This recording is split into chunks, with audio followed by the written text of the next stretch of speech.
Welcome to Lost Girl Therapy. Here is part 2 of the conversation about shame and self-doubt. So, when you are shamed by someone, the direct result of that shame can be that you feel doubtful about who you are and if you even know yourself at all. And that is mainly because the anxious mind says, hey, if someone out there has noticed something about us that we didn't know, if it feels like the rug got pulled out from under us, what's to say that there isn't potential that it could happen again?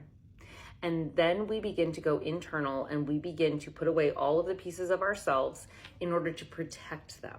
We take all of the best versions of ourselves and we put them away. We suppress them. We basically say, I'm not going to show this to the world out of fear that it could potentially be shamed in the future.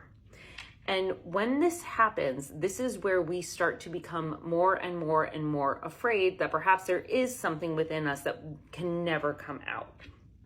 The fear narrative and the self-doubt narrative become deeply intertwined.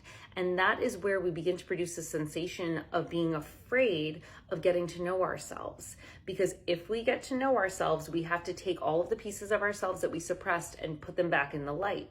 If they are in the light, there is potential for us to re-experience shame.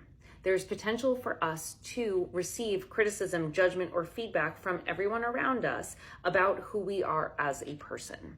And that fear can become so great that we never actually do that. We stay in the space of wanting to just suppress who we are. We want to continue living for the expectations and the standards of others in order to keep the peace and in order to protect the most important and vital parts of ourselves.